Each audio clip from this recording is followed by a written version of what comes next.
The January 13th work session for the Bolivar Board of Aldermen will come to order. Madam Clerk, please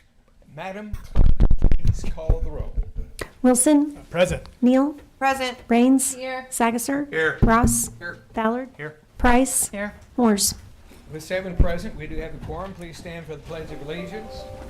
I pledge allegiance to the flag Of the United States of America and to the republic for which it stands, one nation, under God, indivisible, with liberty and justice for all. I'm entertaining a motion for an adopted agenda. Hold up 1 second.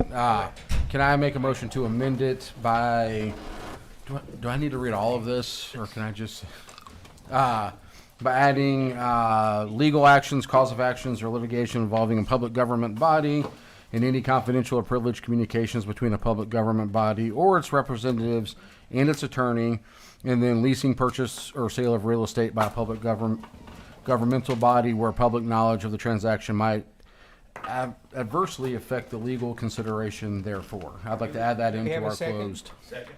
Okay, those in favor say aye. Aye. Opposed, no. The ayes have it. We have adopted an amended agenda with a amended closed session, by the way. Okay, Mr. Lee, you want to come talk about refurbished gym equipment, please? Oh, no. Let's talk. Mr. Todd. Sir, I can't do it. Thank you, Mr. Schrader. You're welcome. I gave you, I took someone else gave you a job.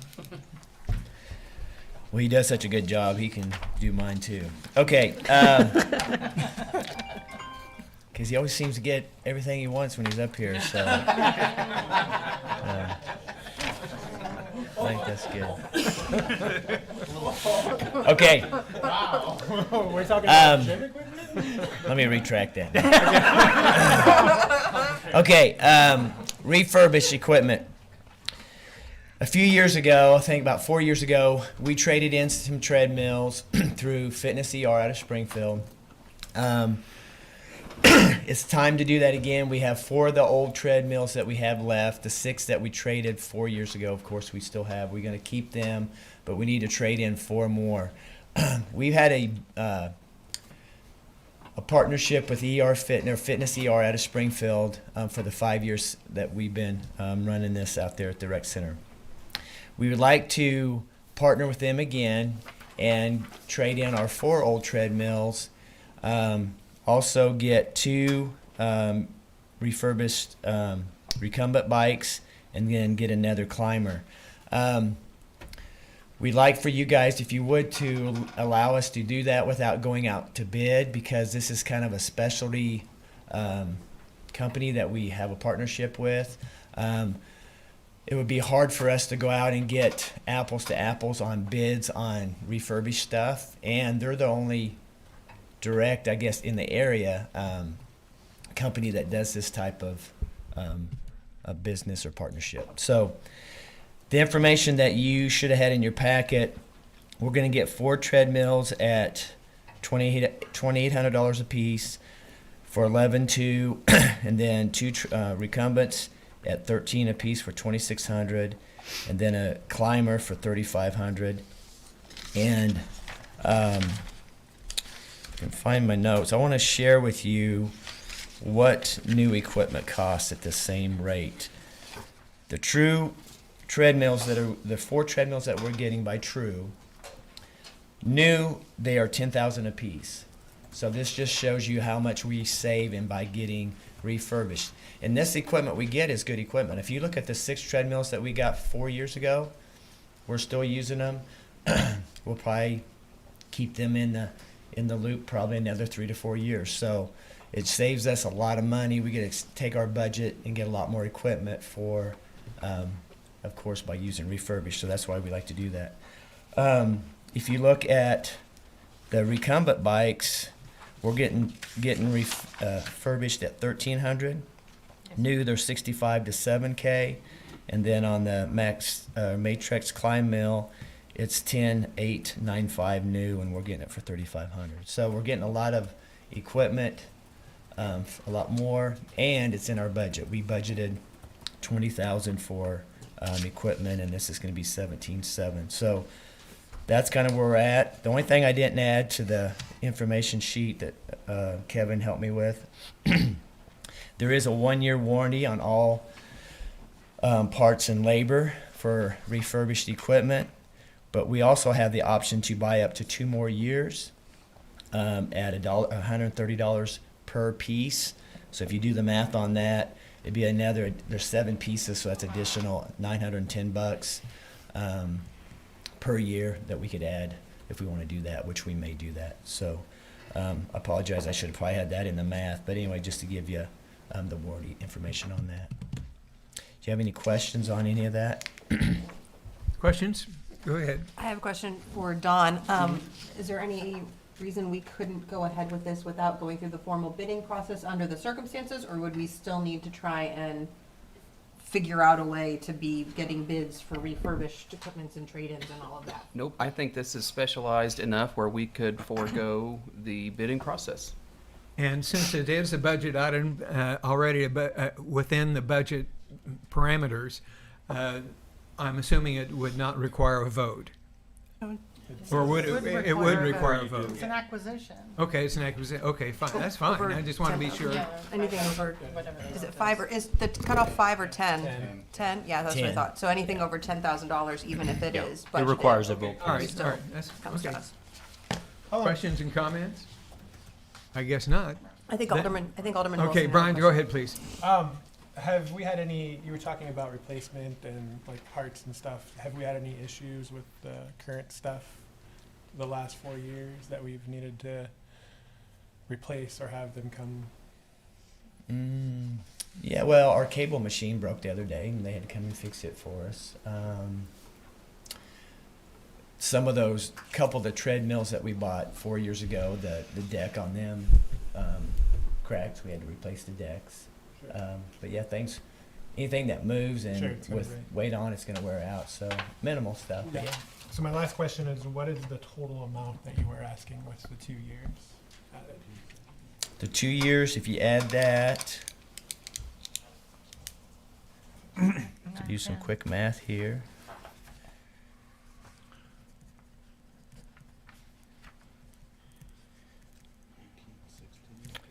$215, 19,520. We're still under budget.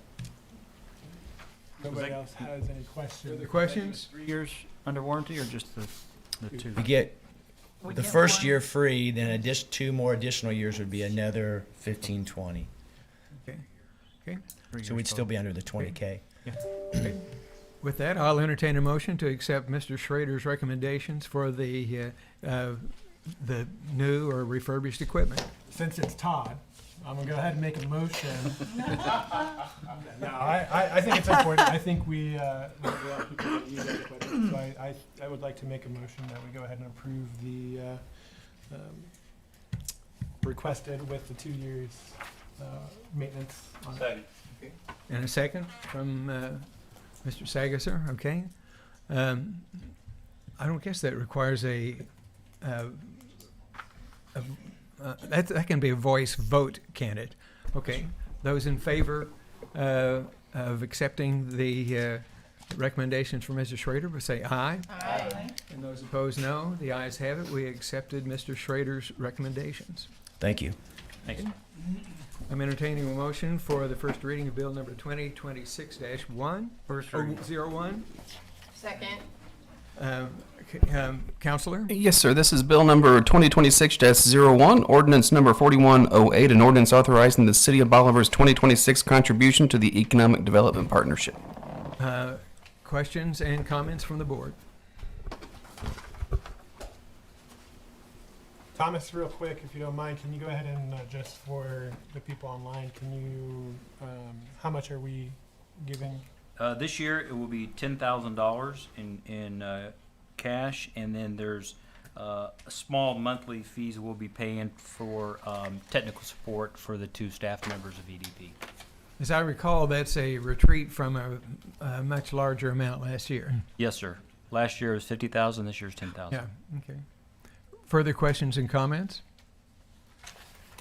If none, I'm entertaining a motion for the second reading of Bill number 2026-01. Second reading. Counselor? This is Bill number 2026-01, ordinance number 4108, an ordinance authorizing the City of Bolivar's 2026 contribution to the Economic Development Partnership. Madam Clerk, please call the roll. Wilson. Aye. Neal. Aye. Rains. Aye. Sagasser. Aye. Ross. Aye. Ballard. Aye. Price. Aye. By a vote of 7 ayes and 0 noes, we have accepted Bill number 2026-01. I'm entertaining a motion for the first reading of Bill number 2026-02. First reading. Second. Counselor? This is Bill number 2026-02, ordinance number 4109, an ordinance authorizing a software as a service agreement with Tyler Technologies for the purchase of cloud software services for the city's administrative software. Okay, questions and comments from the board? I think there's isn't the sheet that we were handed, I think has some of the details on it. Are there questions or comments? Alderman Ross? Quick question. Does this do anything to maybe help lower insurance with it being stored? I know that. Not insurance, but it's going to help with reduce our server cost. We're trying to transition to the cloud and get off the server. So if we do this stuff on the cloud, was that potentially going to raise our insurance as far as the hacking and the insurance? No, we I don't pay think here? that will have an Okay. impact. All right. Okay, further questions and comments? Mr. Wilson? I think Alderman Price was getting ready to say something. No more questions or comments? I'm entertaining a motion for the second reading of Bill number, 2026-02. Second reading. Second. This is Bill number 20. Counselor? I'm sorry, Mr. Mayor. This is Bill number 2026-02, ordinance number 4109, an ordinance authorizing a software as a service agreement with Tyler Technologies for the purchase of cloud software services for the city's administrative software. Madam Clerk, please call the roll. Neal. Aye. Price. Aye. Rains. Aye. Sagasser. Aye. Ross. Aye. Ballard. Aye. Wilson. Aye. By a vote of 7 ayes and 0 noes, we have accepted Bill number 2026-02. It is now time for Alderman comments. Alderman Sagerson, please comment. The pedestrian lanes on Pike look very nice, and it didn't take them long to do it. Thank you. Okay. And as you recall, sir, we're splitting that cost with SBU. Yep. I've been asked to be sure to, during this period, point out, I guess, over the public, January 27th, there'll be an open house regarding the design and construction of the city of Bolivar Liberator Avenue, also referred to as the East Loop. The open house will be from 5:30 to 6:30 on January 27th. There will be a period during the Board of Aldermen meeting at 6:30 for public comments as well. Again, this will be on January the 27th. Other comments from the board? Oh, I think all three of us do. okay. I just wanted to say thank you to our PD. I was involved in a situation a few weeks back while running, and a minor shot an airsoft gun at me and hit me. And PD promptly responded. 5 police cars and 7 officers within a matter of wow. minutes. So shout out. They were all very professional, did their job. I felt that they handled things very well, and I just felt that I wanted to publicly tell them they did a great job, and that I really appreciated the response. Okay, thank you so much. That's greatly appreciated, I'm sure. No, go ahead. Alderman comments? Mr. Wilson? Thomas, real quick, can you just give us a quick update about the Walnut Street? I'll have Mr. Lee give you that since that's his department. Yes, thanks. We did have a proposed or expected closure for a couple days this week on Walnut for repair of a hole that opened on that street a number of months back, actually. But unfortunately, we were ordering some materials that were significantly delayed, and then had intended to need to work with an additional contractor that delayed our time as well. When we got into the project, we were able to make quicker work and do that work in-house, and so we were intending to have the closure at least the rest of this week, but we're able to get it back open as it stands now. It'll have a little bit of time to settle the gravel and all before we ultimately overlay it and back the final repair with the asphalt. But the crews did a good job making quick work of it. Some of that is things you just can't know until you get into it, and we were ready for a more protracted project if it turned into it, but thankfully we were able to get it done a little quicker.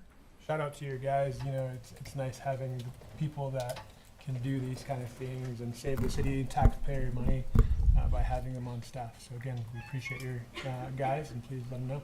Thank you. Thanks. Very good. You have something, Alexis? I did, but I'm happy to go Yes. last, if you had something else. Yeah, I've got Okay. something. I got just super Go quick. ahead, Mr. Ross. A couple things. One, just going to give a shout out. Our high school girls basketball coach got his 500th career win last week, which is a pretty big deal for the community. Then Carly Cribbs on the same team scored her 1,500 points. So a couple cool things for the community. And then your brother got the Legacy Award from the Chamber of Commerce last week. So that was cool also. I had to tell him it was for me to get him there. Yes, go ahead, please.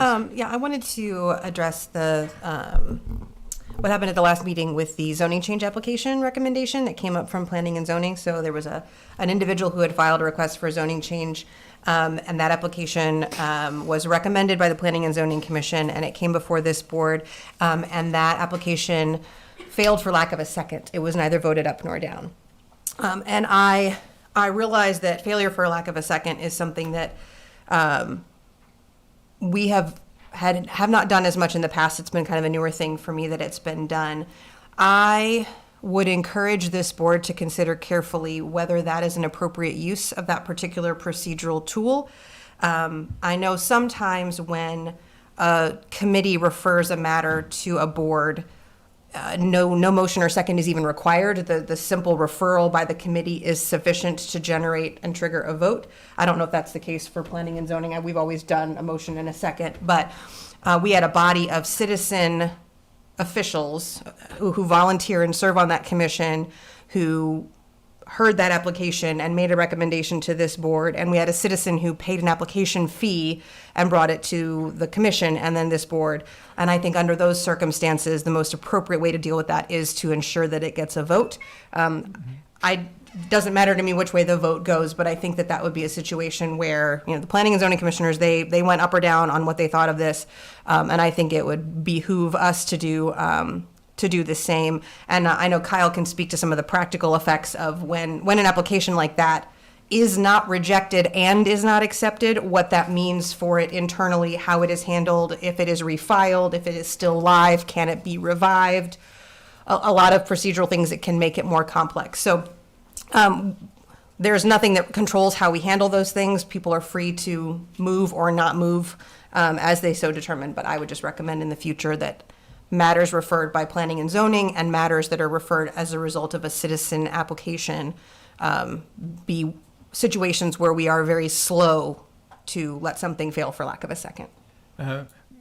We have had this discussion amongst ourselves since that time, and I feel like I have taken kind of responsibility for not managing that situation as well as it should have been. I really feel like the chair in that situation, it kind of caught me off guard, and First time it's happened. I wasn't sure. I was uncertain how to proceed, and I think it should have been handled differently. Mm-hmm. Other questions and other comments? Then I will entertain a motion to go into closed session.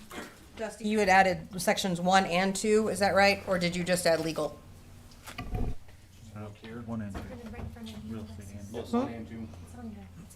No, but he's amended it. I put the amendments right in front of you. You see it? I don't. Hand it over there. Sorry, I don't. It's okay. I pulled it up. It's fine. I just want to make sure I was reading the right ones. Is all. Okay. So I move that we go into closed session pursuant to RSMO 610.021 subparagraph 13, individually identifiable personnel records, performance ratings, or records pertaining to employees or applicants for employment. RSMO 610.021 subparagraph 1, legal action, cause of action or litigation involving a public governmental body and any confidential or privileged communications between a public governmental body or its representatives and its attorney. And RSMO 610.021 subparagraph 2, leasing, purchase, or sale of real estate by a public governmental body where public knowledge of the transaction might adversely affect the legal consideration therefore. Okay. And a second, please. Second. Okay, Madam Clerk, please call the roll. Price. Aye. Ballard. Aye. Ross. Aye. Sagister. Aye. Raines. Aye. Neal. Aye. Wilson. Aye. Vote of 7 ayes and 0 noes. We are going now into closed session, so it's necessary to ask our guests to step out at least temporarily.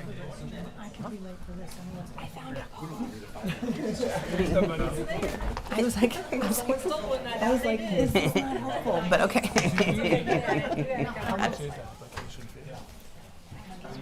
Okay, now, So I guess my question really is, isn't, since we